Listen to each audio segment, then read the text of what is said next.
시편 135편의 후렴처럼 찬송하라, 여호와께 감사하라, 그는 선하시며 그 인자하심이 영원함이로다 라고 말씀하고 있습니다. 언제 쓰인 시인지 누가 썼는지 명확하지 않다고 그럽니다. 남쪽 유다 역사 후기에 쓴 것인지 아니면은 솔로몬 시대에 쓰여진 것인지 분명한 것은 은혜를 받고, 그죠? 은혜를 받고 하나님의 역사하심을 발견한 성도가 감격한 시임에는 틀림이 없습니다. 크게 나눠보면 1절부터 9절까지 자연 만물을 통하여서 일하시는 하나님을 찬송하라라는 것. 1절부터 9절이고요. 10절부터 26절까지는 역사, 시, 공간, 세계에 운행하시는 그걸 통해서 일하시는 하나님을 찬양하라라고 하는 것이고요. 조금 더 이제 구체적으로 설명한다 그러면 1절부터 9절은 일반 계시를 통하여서, 그죠? 일반 은총을 통하여서 일하시는 하나님. 10절부터 19절 특별 계시, 특별 은혜를 통하여서 우리를 구원하시는 하나님, 이렇게 보시면 됩니다. 자, 1절부터 6절 먼저 보겠습니다. 1절부터 3절.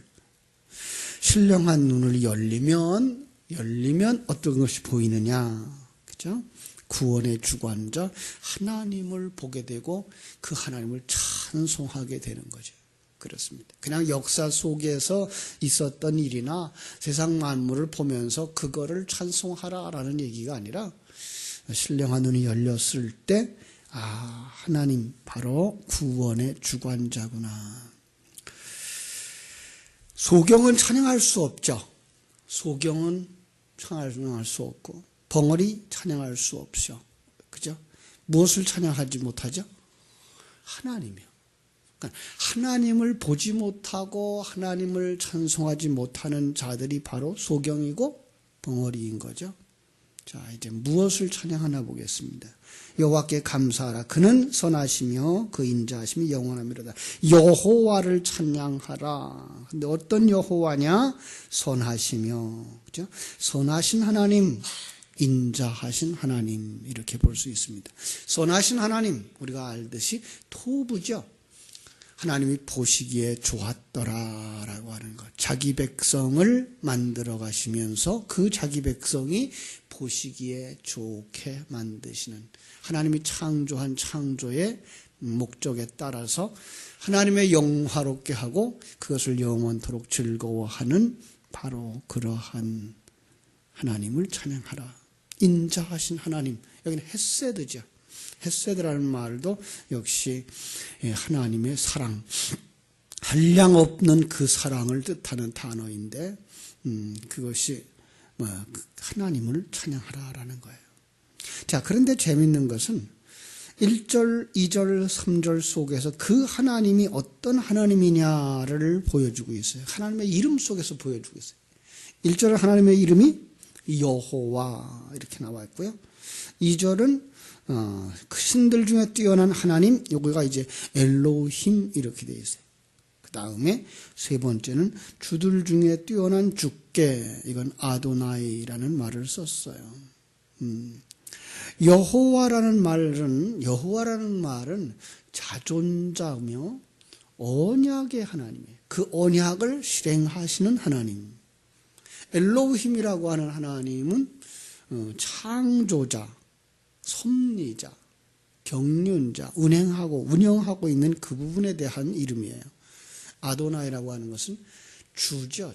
주관자, 주인이라는 뜻이에요. 보이지 않는 하나님의 계획을, 하나님의 일하심을 이렇게 이제 보는 사람들이 되어졌을 때, 하나님이 정말로 약속하신 분이며 약속을 이루시는 하나님, 스스로 계신, 영원부터 영원까지 계시는 하나님이구나 라고 할 때 여호와라는 말을 쓰고요. 그분이 우주 만물을 창조하시고 섭리하시고 경륜하시는구나. 나도 그분이 만드셨구나. 나의 인생을 그분이 이끌어 가시는구나. 그걸 보는 사람이 이제 엘로힘이라는 하나님을 찾는 것이고요. 그래서 하나님은 주인이십니다 라고 고백할 수 있는 사람들이 하나님을 향해서 아도나이라는 말을 쓸 수가 있는 거죠. 그렇습니다. 왜냐하면 보이지 않는 하나님을 우리가 알고 있는 단어에다가 담아서 우리에게 주시기 위해서 이런 단어들을 썼다고 하는 사실을 알 수가 있습니다. 성경 속 하나님의 이름만 보아도 우리는 하나님이 어떤 분이신지를 알 수 있게 되는 건데, 언제 그게 가능하다고요? 눈이 열렸을 때.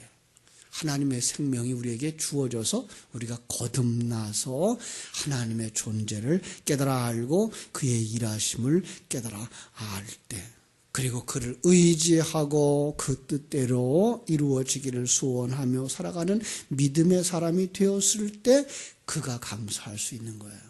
그렇습니다. 4절부터 9절 우리 한번 봅시다. 4절 홀로 그 기이한 일을 행하신 이에게 감사하라. 5절 지혜로 하늘을 지으신 이에게 감사하라. 6절 땅을 땅 물 위에 펴신 이에게 감사하라. 7절 그 큰 빛들을 지으신 이에게 감사하라. 8절 해로 낮을 주관하게 하신 이에게 감사하라. 9절 달과 별들로 밤을 주관하게 하신 이에게 감사하라. 어디서 본 것 같죠? 창세기 1장에서, 그죠? 천지 만물을 창조하신 그 하나님, 하나님이 창조하셨습니다. 왜 만들었을까요?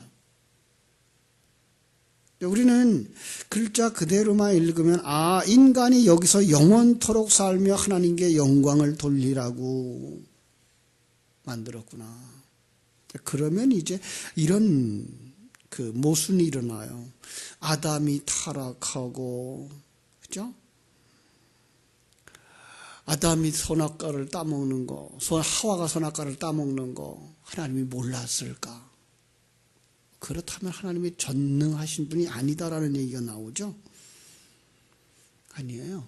하나님은 인간이 타락하기 전에, 창세 전에 벌써 예수 그리스도의 십자가의 죽음과 부활을 통해서 인간을 구원하실 계획을 세우셨어요. 그러니까 인간이 타락할 것도 아시는 하나님이죠. 왜 허락을 했죠? 거기에 하나님의 깊은 뜻이 있는 거예요. 결국은 이 시간과 공간 세계는 인간이 타락할 수밖에 없고, 거기서 하나님의 은혜를 깨닫고, 그리고 자기의 자유의지를 가지고 이제는 자기의 주장을 내세우며 자기가 사는 삶이 아니라 자기가 부인되어지고 하나님이 내 안에서 사는 그 삶을 살게 하는 훈련장으로 이 땅을 만드신 거예요. 그러니까 여러분들이 이 땅에 태어나서 죽는 날까지는 바로 이것 깨달아 알고 아버지 집으로 돌아가는 탕자의 돼지우리 깐 삶을 산다라는 사실이에요. 돼지우리 깐, 그래서 돼지들이 산다고 생각하지 마시고, 돼지 뭘 상징하는 거예요? 자기 배만 위해서, 자기만 위해서 씨름하고 먹이 찾는 그가 만들어 놓는 것들은 다 배설물, 이런 의미인 거죠. 그렇습니다. 이걸 깨달아 아는 자들, 히브리서 12장 8절에서 말한 것처럼 징계는 다 받는 것이오늘. 여기 징계가 어린아이를 책망하고 훈련시켜서 아들 만드는 그 일이에요. 이 땅에 살아가는 우리들의 삶이 바로 그렇다는 거죠. 그게 없으면 사생자여 버리운 자리라. 무슨 뜻인가 하면 그걸 깨달아 알지 못하는 자는 하나님과 관계없는 자라고 하는 얘기예요. 그런데 신령한 눈이 열리고 하나님의 생명이 들어오면 이걸 알게 되는 것이고, 그래서 내가 살아가는 삶의 현장, 나와 관계하는 모든 사람들이 다 나를 만드시는 하나님의 도구로 이렇게 주신 거구나를 깨달아 알고 그 속에서 뭐 하게 돼요? 감사하게 되고 찬송하게 되고 오히려 나를 만들고 있는 그 도구들 되는 이웃들과 가까이 있는 사람들을 향해서 기도하게 되는 거죠. 용서할 수 있게 되는 것입니다. 그가 뭐 할 수 있어요? 우주 만물을 만드시고 섭리하시고 나를 만드시고 움직여 가시는 그 하나님께 감사할 수 있는 것이죠. 10절로 12절 나를 만드신 그 과정을 보여주는 하나님께 감사하는 거예요. 10절로 22절은 그렇게 나를 만드신 하나님 어떻게 만들고 계세요? 이스라엘을 애굽의 장자를 치신 이에게 감사하라. 여기 애굽의 장자를 치다라고 하는 말, 이 낙하라는 뜻인데 이게 뭔가 하면 죽이다예요. 애굽을 죽여 누구죠? 애굽 바로 그죠? 애굽의 장자 뭐 하기 위해서 죽였어요? 이스라엘 백성들을 거기서 건져내기 위해서. 그건 사단을 치신 하나님, 사단을 죽이시는 하나님. 이스라엘을 그들 중에서 인도하여 내신 이에게 감사하라. 인도하다 여기가 이제 그 이끌어내다, 꺼내다의 뜻이에요. 결국은 죄악된 세상, 사단의 그 속성과 사단의 삶 속에서 우리를 건져내서 관점을 바꿔주시고 이 세상이 전부인 줄 알고 살던 그 사람을 하나님의 나라가 있다고 하는 걸 보여주어서 그 나라를 소망하며 살아가게 만드시는 하나님. 그죠? 그걸 뭘로 하셔요? 강한 손과 펴신 팔로. 그래서 거기 조그만 글씨로 썼죠? 12절. 강한 손과 펴신 팔로 인도하여 내신 이에게 감사하라. 그 인도하여 내신 이에게 감사하라는 사실 원문에가 없어요. 그러니까 우리를 건져내는데 어떻게 건져내요? 우리를 그 장자를 치시고 건져내는데 하나님의 강한 손과 펴신 팔로. 그러므로 그 하나님을 찬송하게 되겠죠. 또 다른 그림이 13절부터 나오는 거예요. 홍해를 가르신 이에게 감사하라. 홍해. 이 홍해가 그냥 우리가 알고 있는 이스라엘에서부터 애굽에서부터 나와서 광야로 가는 그 길목에 있었던 그 강 맞아요. 그런데 그 강만 가리키는 것일까라고 생각하고 원문을 찾아보니까 놀라운 것은 홍자에가 풀이라는 의미도 들어가 있어요. 풀. 풀은 열매를 맺지 못하는 것들을 풀이라고 말하고 있는 거죠. 결국은 뭐예요? 열매 맺지 못하는 세상이에요. 그걸 가르는 거예요. 그러니까 열매를 맺지 못하게 만드는 홍해, 바다죠. 물이죠. 열매를 맺지 못하게 만드는 이 지상의 도리들, 하나님의 아들이 되지 못하게 만드는 사단의 속성들, 이게 홍해를 상징하고 있는 거예요. 그것을 가르시는 하나님, 그죠? 그 가른다는 말, 그 속에 하나님의 능력이 나타나서 열매 없는 것으로 가득한 세상을 상징하는데 거기서 나오게 하시려고 열매를 맺게 하시려고 하나님이 거기를 가르는 거예요. 뭘로 갈랐죠? 바람으로 가르시죠. 그죠? 성령의 바람으로 진리의 말씀으로 거기를 갈라서 마른 땅과 같이 건너게 하시잖아요. 마른 땅. 거기가 바로 구원받은 곳을 상징하는 거예요. 구원으로 우리를 이끌게 하시는 거예요. 거기에 뭐가 나게 하셔요? 길이 나게 하시는 거예요. 바로 그 길 예수 그리스도를 의미하는 거죠. 그렇죠? 그래 놓고 14절 뭐라 그래요? 이스라엘을 그 가운데로 통과하게 하는 것. 이스라엘을 그 가운데 홍해 가운데를 건너게 하는 게 또 시편 23편 4절에 보면 사망의 음침한 골짜기를 지나게 하는 것 이렇게 그려놓고 있는 거예요. 그러니까 결국은 우리를 이 세상길에서 건너가게 하는 그 그림을 홍해 건너는 그림 속에다가 이렇게 비춰주신 거예요. 그러면서 15절 바로와 그 군대를 그 홍해에 엎드리뜨린 그죠? 한마디로 얘기해서 바로를 죽이고 그의 군대를 죽인. 자, 16절 반복해서 말해요. 16절 그의 백성을 인도하여 광야를 통과하게 하신 이에게 감사하라. 이제 이 홍해를 하나의 그림으로 해서 구원을 설명했다면 이번에는 광야를 하나의 그림으로 생각해서 우리를 구원시키는 그 그림을 이제 그리고 있는 거예요. 그죠? 17절부터 20절 그 광야를 통과하고 이제 어디로 갈까요? 큰 왕을 치신 이에게. 근데 그 광야를 건너는 그 그림에다가 이번에는 뭘 겹치는가 하면 가나안 정복을 그림을 겹치는 거예요. 그것도 뭐예요? 가나안이 이제 우리의 마음이라 그랬죠? 거기에서 하나님이 뭐라 그래요? 거기에 들어가거든 하나도 남기지 말고 다 진멸하라 그러세요. 무슨 뜻일까요? 우리 안에 있는 옛사람 남기지 말고 다 진멸하라. 이게 뭐예요? 자기를 부인하고요. 그런 그림을 이렇게 역사 속 사건을 들어서 우리에게 가르쳐주면서 우리에게 너희들인 옛사람을 무너뜨려야 되는 거야. 그게 바로 누구와 같아요? 가나안의 7 족속과 같고 그들의 왕과 같은 거야. 그들이 거기서 아주 뿌리 깊이 살았던 그 존재들, 죄악에 관영했던 그 존재들, 그걸 다 치는 거예요. 그래서 여기에 뭐라고 말해요? 그 큰 왕들을 치신 이에게 감사하라. 유명한 왕들을 죽이신 이에게 감사하라.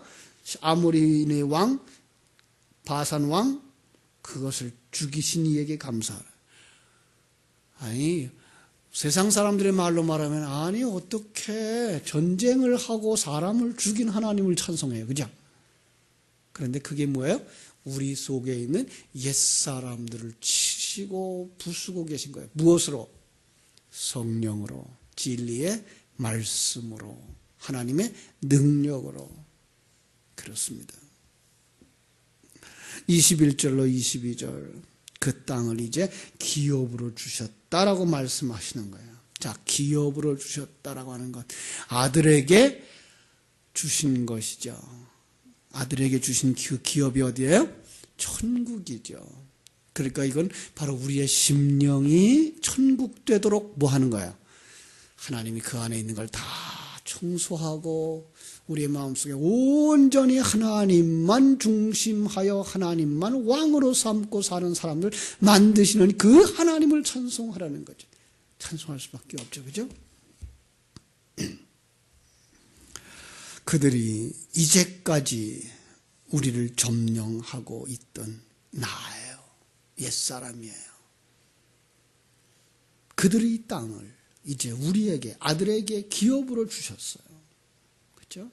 그런데 놀라운 건 그들의 땅을 기업으로 주신이라고 하는 그 단어를 찾아 올라가 보니까 일어나게 하신의 뜻이 있어요. 그러니까 세상의 그 사단의 사상 속에서 일어난 안진뱅이였던 자가 일어나는 것이 뭐예요? 결국은 하나님이 우리를 기업으로 주신 거예요. 천국으로 주셨다는 거예요. 곧 그의 종 이스라엘에게 기업으로 주신 이에게 감사하라. 이스라엘, 나를 이제 이스라엘이라는 이름 안에다 두신 거예요. 과거에 우리의 이름은 뭐였어요? 그럼 야곱이었어요. 내 욕심대로 살고 나만 위해서 남을 해하고 남의 것이라도 뺏어다가 내 것으로 삼으려고 하는 이러한 욕심으로 가득 찬 인생들 점점 벗겨지는 거죠. 예, 이게 사람이 살아가는 도리가 다 그래요. 사실은 우리도 그런 연세 드신 어른들도 다 그런 인생들을 살아오셨잖아요. 그죠? 그런데 이제 연세가 드시면서 뭐예요? 자꾸만 이렇게 설교를 듣고 하나님 나라를 소망하며 살아가면서 내 삶의 환경 속에서도 뭐예요? 이것저것 다 없어져 가는 거죠. 육체적인 기운으로부터 시작해서 주변의 물질까지도 다 없어져 가는 거죠. 네.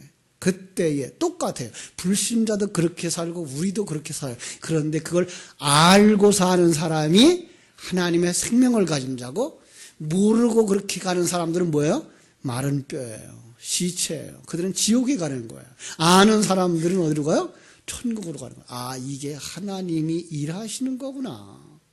하나님이 이렇게 만들어가게 하시는 거구나. 그걸 알고 가는 자들, 그게 바로 성도들인 거예요.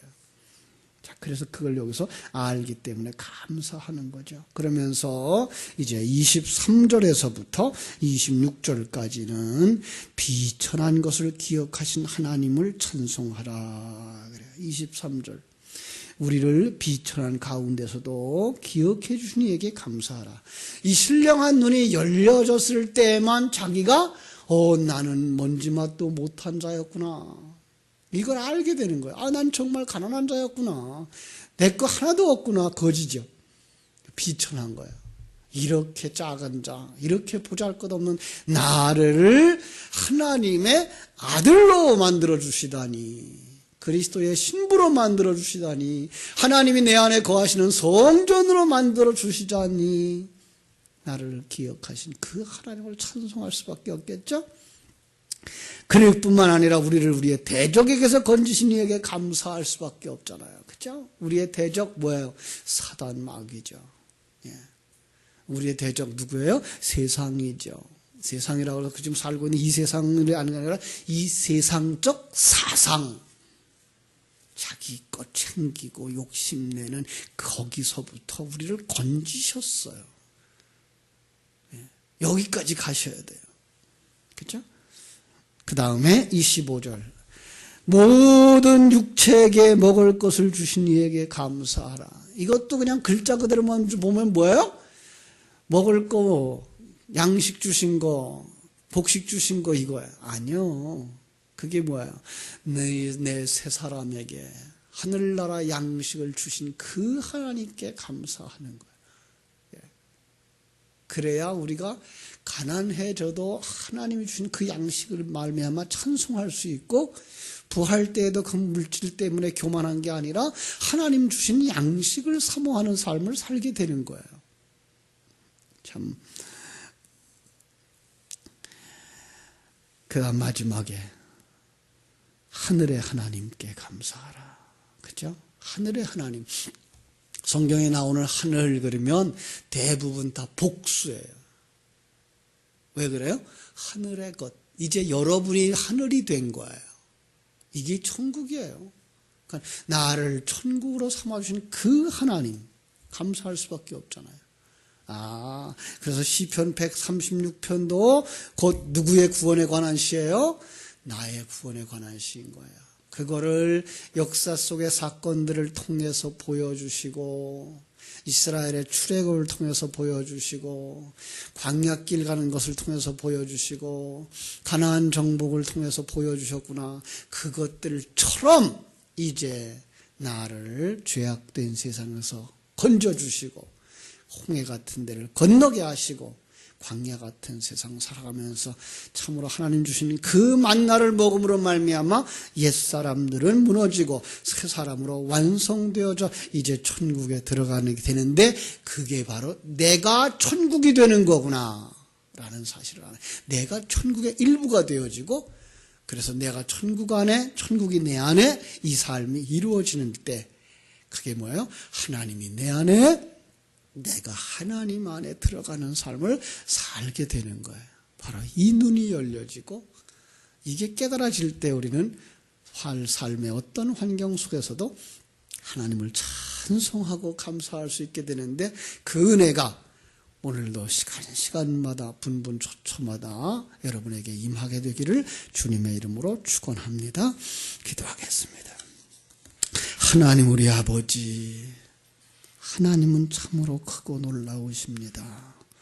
역사 속 사건들을 도구로 삼아서 우리에게 너를 창조하신 하나님을 찬송하거라. 참으로 하나님은 크시고 놀라우시단다. 참으로 스스로 계신 자며 언약을 가신 자며 그 계획 속에서, 언약 속에서 창조하고 섭리하고 경륜하시며 너희들의 주관자가 되시는 그 하나님인즉 그 하나님을 찬송할지어다. 천지와 만물을 창조하시며 역사를 운행하시며 천지와 만물 속에서, 역사 속에서 너를 하나님의 사람으로 만들고 있는 하나님의 손길을 깨달아 알라고 주신 것들인즉, 역사를 보고 자연 만물을 보고 성경을 볼 때 바로 그들의 이야기가 아닌 내 이야기를 하고 있다고 하는 것을 깨달아 알아라 라고 가르쳐 주시는 하나님을 감사합니다. 이것을 지식으로 아는 자들이 있다고 합니다. 아니요. 이 지식이 우리 속에서 생명이 될 때까지 하나님 맞습니다. 하나님 맞습니다. 하나님이 이 우주를 만드셨고 움직여 가시는 하나님이며 나를 그 속에 만드셨고 나를 이 세상적 관점과 세상적 사고 속에서 건져내시기 위하여 진리와 생명의 말씀 보내주시고 예수 그리스도 십자가에 못 박아 죽게 하시고 저주와 심판을 받게 하신 후에 우리를 구원하시는 그 하나님의 은혜, 그래서 나를 하나님의 아들로 삼으시고 그리스도의 신부로 삼으시고 하나님이 거하는 성전으로 만들고 계신 그 하나님을 찬송할 수 있는 자들이 다 되게 하여 주옵소서. 아버지, 이렇게 기도하면서 이렇게 묵상하기 때문에 이것이 생명이 될 수 있게 하나님 역사하여 주시옵소서. 오늘 하루도 주님께 부탁드립니다. 일마다 때마다 시간 분분 초초마다 이 말씀이 생각나서 삶 속에서 하나님의 일하심을 누리면서 감사하고 감격한 자들 다 되게 하여 주시옵소서. 예수님의 이름으로 기도하옵나이다. 아멘.